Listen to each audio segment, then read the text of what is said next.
Boa tarde a todos e a todas. Dispensado que fui pela modernidade dos protocolos atuais, especialmente aqueles seguidos pela LIDE, eu vou, um pouco de pesar no coração, me dispensar de nominar tantas autoridades que estão próximas do meu coração e amigos que me acompanham por tanto tempo. Mas não poderia deixar de agradecer aos nossos anfitriões, o governador João Dória, a sua esposa, a senhora Bia Dória, acompanhada, que está por minha mulher, Yara Lewandowski, e também o nosso anfitrião maior, que é o Ricardo Nunes, que é o prefeito dessa dinâmica capital, que é a capital do Estado de São Paulo. Dito isso, vou direto às minhas reflexões que gostaria de compartilhar com os presentes.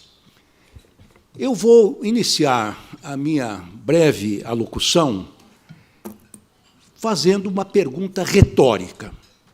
Como sabem, as perguntas retóricas são aquelas que não precisam ser respondidas, até porque a resposta é óbvia. Mas eu pergunto para todos e a todas aqui presentes se estão satisfeitos com a situação da segurança pública em nosso país.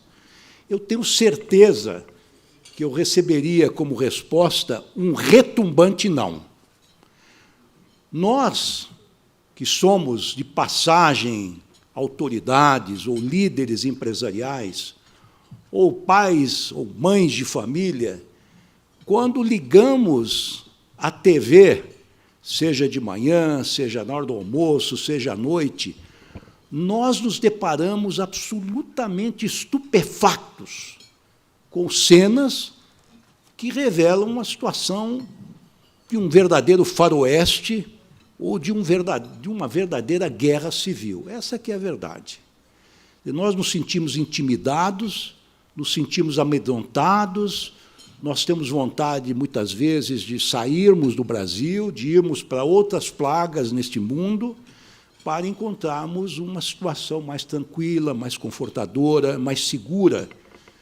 Mas posso lhes garantir que, pelas minhas andanças no mundo todo, essa não é uma situação própria do Brasil.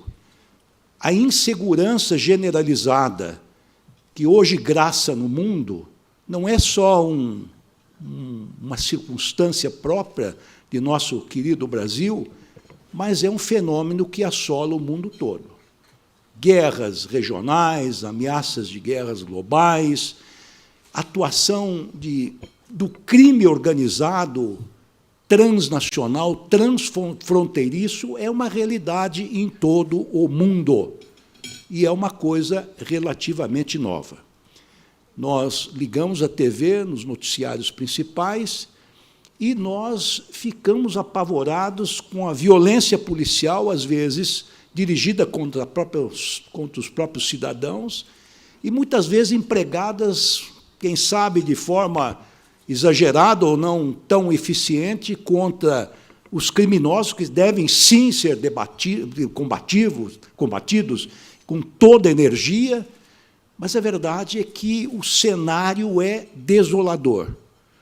Vimos recentemente uma operação no Rio de Janeiro contra uma facção que se homiziava em determinado setor do Rio de Janeiro, na periferia, e neste último final de semana, no estado de Rondônia, nós vimos um cenário de verdadeira guerra, eu não diria nem civil, guerra declarada internacional, em que as facções criminosas estavam impedindo que a população se deslocasse de suas casas para os destinos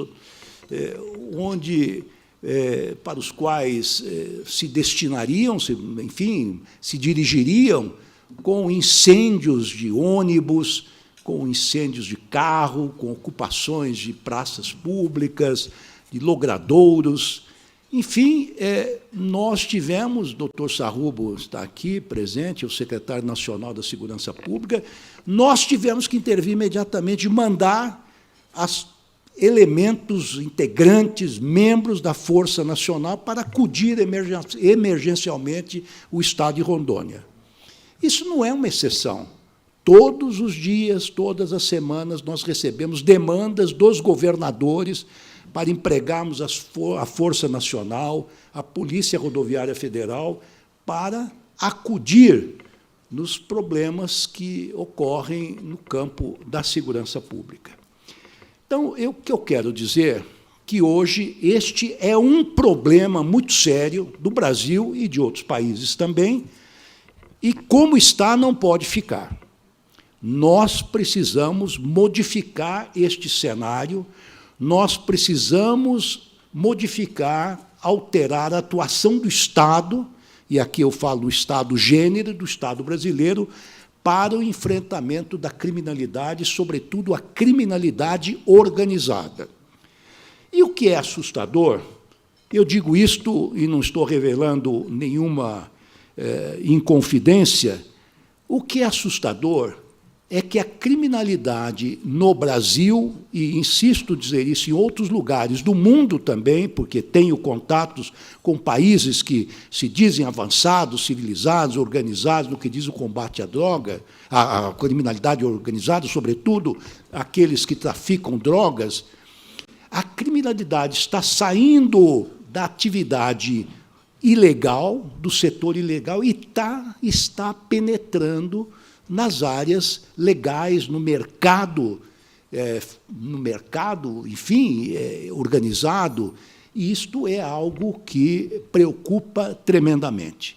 Não é segredo para ninguém, a imprensa tem anunciado isto, o crime organizado está ingressando, não vou dizer dominando, mas está forte no setor de distribuição de combustíveis, distribuição de cigarros, está já na construção civil, disputando licitações públicas, está nas bets, está, inclusive, isso vimos nas últimas eleições, buscando infiltrar-se na própria estrutura do Estado, lançando candidatos.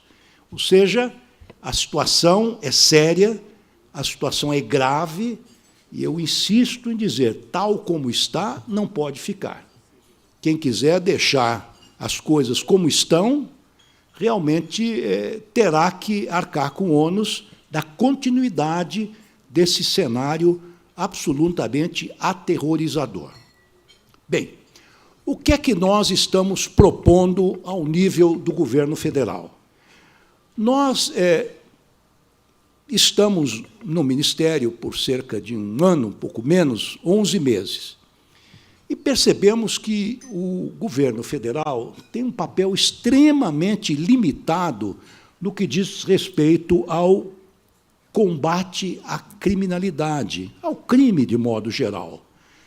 Porque a responsabilidade por este setor, por essa área, desde a primeira Constituição brasileira, diria imperial, passando pelas constituições da velha República, e, enfim, até chegarmos à nossa, a responsabilidade sempre foi dos governos locais. E o governo federal tem uma Polícia Federal com cerca de 13 mil homens, encarregada de investigar crimes contra crimes de natureza federal, crimes contra os interesses da União, e temos uma Polícia Rodoviária Federal que cuida das rodovias federais. Há a previsão constitucional de uma polícia ferroviária que nunca saiu do papel e ponto final. Como é que nós buscamos, com uma certa ineficiência, confesso, fazer com que as políticas públicas dos estados e dos municípios convirjam para um interesse comum? Nós temos um instrumento muito limitado. Está aqui o doutor Sarrubo, que é o secretário nacional de Segurança Pública, a doutora Camila Pintarelli, que é a diretora do Fundo Nacional de Segurança Pública. Temos muito dinheiro lá, é verdade, agora, para este ano, 2,7 milhões para distribuir aos estados, investir, mas como é que nós fazemos, ou tentamos fazer, que estados e municípios empreendam uma determinada política de segurança pública sem nenhuma garantia, comprando armas, veículos, equipamentos individuais de proteção, enfim, investindo em aparelhos de investigação, enfim, programas de capacitação, mas isto não é suficiente, porque o resultado, na ponta final, do cumprimento da orientação do governo federal, para que todos marchem no mesmo sentido, no tocante à segurança nacional, nós não temos, ao final, nenhuma garantia. Então, eu disse ao senhor presidente da República que, com todo respeito, que, tal como está, não pode ficar.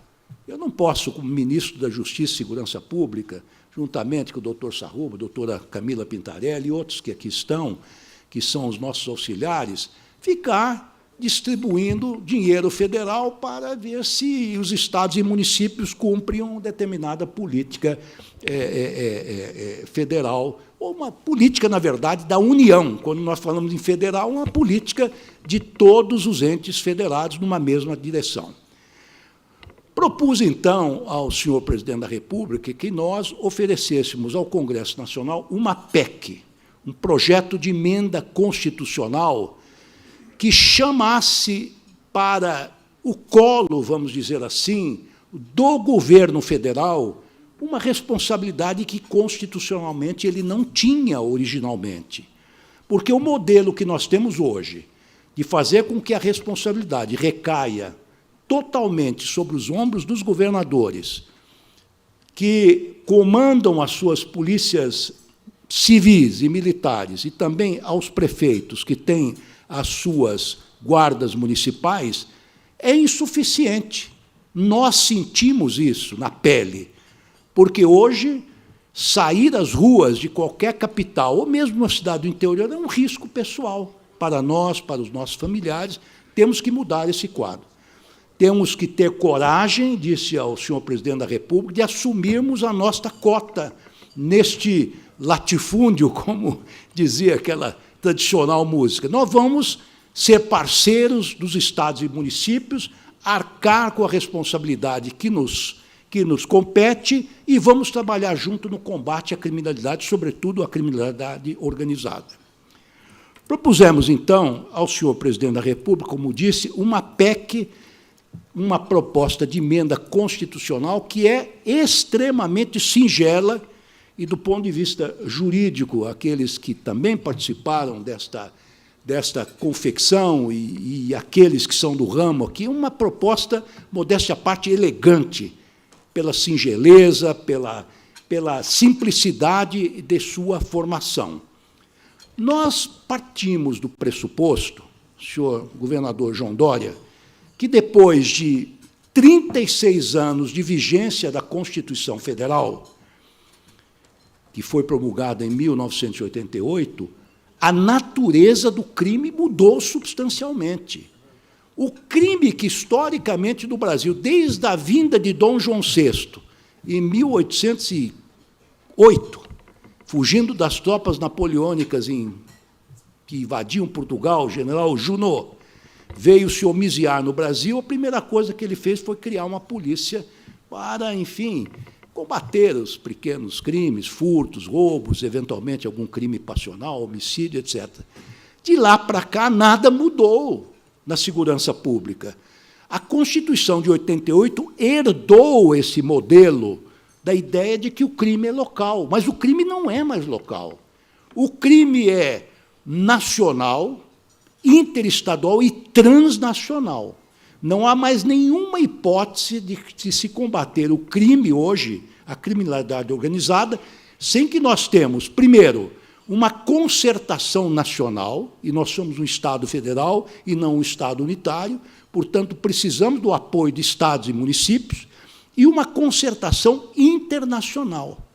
Quer dizer, hoje, no âmbito do Mercosul, eu participei de várias reuniões de ministros de interior, estive há 2 semanas atrás na França, onde assinei um acordo de cooperação entre as polícias da Guiana Francesa, porque a França ainda domina aquele território, e o governo brasileiro para combater o garimpo ilegal na fronteira entre o Amapá e a Guiana Francesa. Portanto, vejam, não dá mais para atuar isoladamente. Não, o prefeito vai combater. Não, o governador aqui ninguém mexe porque nós estamos tendo um relativo sucesso. A questão é muito mais ampla. Hoje, a cooperação internacional, quem faz a cooperação internacional? É a União, por força da Constituição. Então, nós estamos fazendo na Amazônia agora, criando um centro de cooperação policial internacional, e que vai reunir 9 estados que integram a Amazônia Legal, 9 estados lindeiros, 9 países, agora dizendo, estados no sentido de países lindeiros à Amazônia Legal, que estarão lá em Manaus, e esse centro será inaugurado agora, ainda neste semestre, com a presença da Ameripol, da Europol, da Interpol, de representantes, inclusive, da União Europeia, que tem interesse na preservação deste patrimônio mundial, que é a Amazônia, onde vai se fazer de forma concertada o combate ao desmatamento ilegal, ao garimpo ilegal, ao tráfico de drogas e outros ilícitos. Então, quero dizer que, do ponto de vista internacional, a cooperação hoje é inescapável e inafastável. Por que é que, então, nós não vamos fazer uma concertação, uma cooperação interna? Nós vamos manter o modelo de 36 anos atrás, quando a criminalidade mudou. É preciso que nós integremos as inteligências, coordenemos as ações policiais e estabeleçamos normas de conduta que possam fazer com que todos atuem numa mesma direção. E pasmem as senhoras e os senhores, e os empresários aqui presentes sabem do que eu digo, do que eu falo. A primeira coisa, quando o empresário vai lançar um novo produto, ou vai ingressar numa nova área, ele faz uma prospecção de mercado. Ele precisa ter dados concretos atualizados.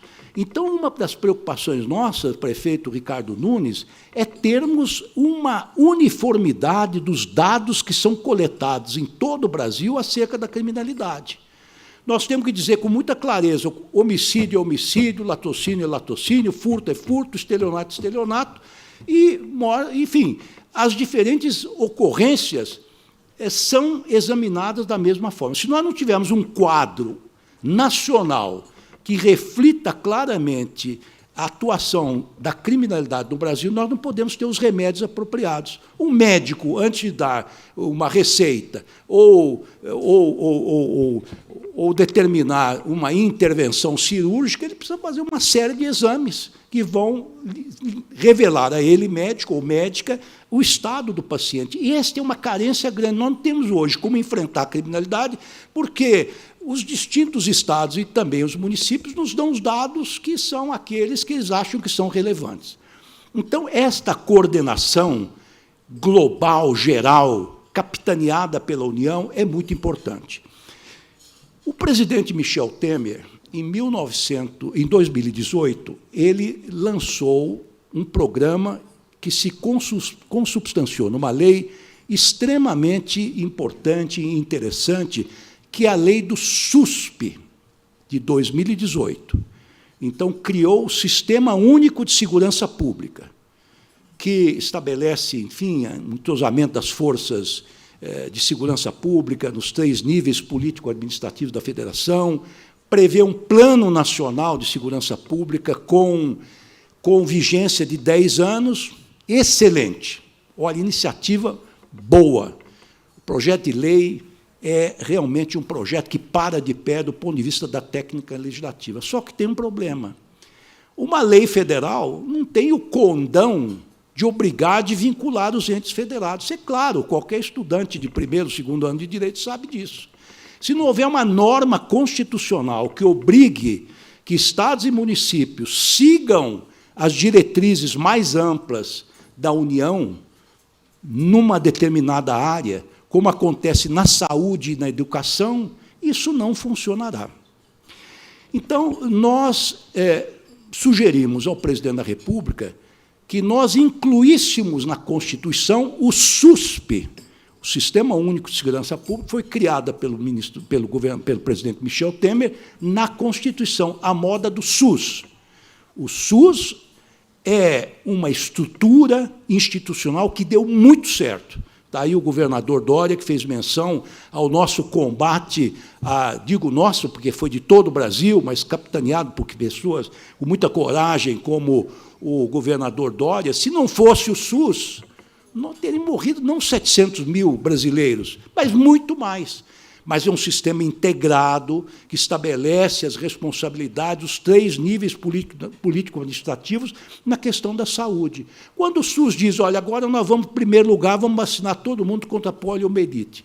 Depois, as pessoas com mais de 70 anos contra a gripe. Depois, contra a HPV, contra a HIV, etc., etc. É uma diretriz que percola todo o sistema federal e é obedecido por todos, com verbas próprias, sem nenhuma contestação. Nunca alguém disse que o SUS é inconstitucional. O mesmo acontece na educação. A educação é um sistema nacional, um sistema integrado, um sistema em que há exatamente um sistema em que há uma coordenação nacional. Basta ver a lei de diretrizes e bases. O que é que nós estamos, então, prevendo e propondo para terminar? Nossa PEC tem 4 eixos. Primeiramente, nós estamos pretendemos outorgar à União que estabeleça diretrizes gerais, muito gerais, sem intervir na autonomia de estados e municípios e Distrito Federal para controlar as respectivas polícias, em matéria de segurança pública, defesa social e sistema penitenciário. Nós temos hoje 650 mil presos, mais de 1.400 estabelecimentos prisionais, sendo 5 federais, 88 facções criminosas que dominam esse sistema. Precisamos ou não de uma diretriz geral? É claro, a resposta para mim é evidente. Segundo eixo, já estou terminando, estamos fortalecendo, não muito, mas na medida correta, a meu ver, o papel da Polícia Federal, que terá a incumbência, além daquelas que lhe foram tradicionalmente atribuídas na Constituição, de atuar nos crimes ambientais, sobretudo nas matas, florestas e áreas de conservação, e ficar explícito que a Polícia Federal combaterá o crime organizado e as milícias privadas. Esse termo é um termo que é do Código Penal. Esse é o segundo eixo, complementado com uma atribuição maior que queremos dar à Polícia Rodoviária Federal. Os grandes modais de transporte de mercadorias, e cada vez mais desenvolvidos em nosso país, são ferrovias, rodovias e hidrovias. Eu pergunto para as senhoras, alguém já viu um policial numa hidrovia? Alguém já viu um policial numa ferrovia? Tirando aqueles guardas patrimoniais antigos que existem. Então, estou propondo que a Polícia Rodoviária Federal seja denominada Polícia Viária Federal, para que ela atue em rodovias, hidrovias e ferrovias. Que é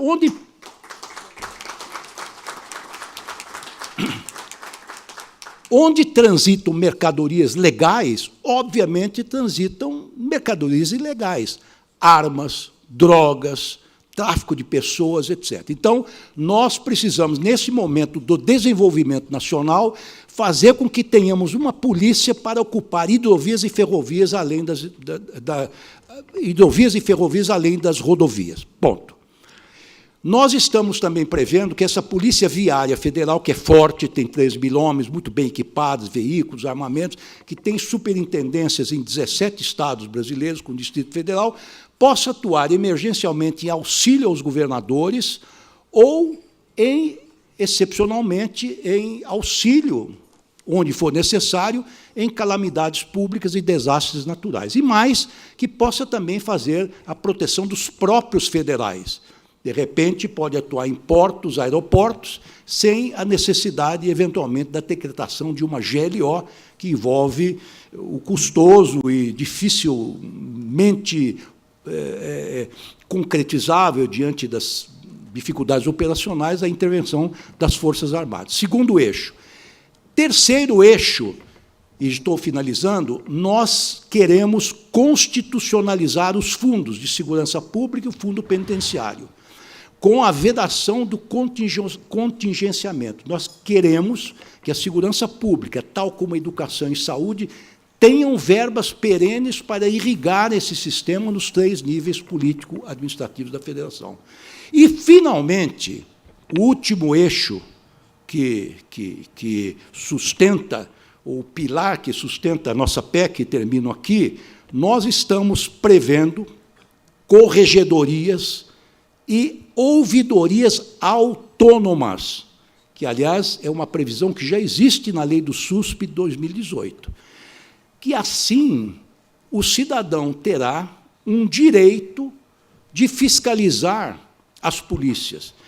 No caso das ouvidorias, de fazer sugestões para a melhoria da atuação das polícias. Portanto, é uma PEC singela na sua concepção, demos garantias formais, porque temos um parágrafo em que nós explicitamente dizemos que as competências atribuídas à União de estabelecer diretrizes gerais não impedirão que estados e municípios editem ou exerçam a sua competência concorrente e comum e, em nenhuma hipótese, interferirão no comando das polícias civis e militares por parte dos governadores. Temos garantias totais. O que nós queremos, e finaliza o governador João Dória, finaliza, o que nós queremos é cooperar. Nós que estamos fora, confortavelmente, assistindo de camarote o que acontece no Brasil, nesta área, nós estamos nos oferecendo para ingressar na liça, ingressar na arena, dar as mãos para estados e municípios para combater conjuntamente este problema. Eu termino, e disse isso a alguns governadores, o ministro Gilmar Mendes gosta de usar essa frase, porque ele fala alemão, fez um doutorado lá. A Federação Alemã trabalha muito bem, ela é muito entrosada, enfim, é um exemplo de sucesso. E lá a Federação Alemã baseia-se num motto, num princípio, eu vou falar em alemão, depois em português, é Bundestreue, lealdade federativa. Nós precisamos ser leais uns aos outros. Estados, municípios e a União temos que caminhar de mãos dadas. Obrigado.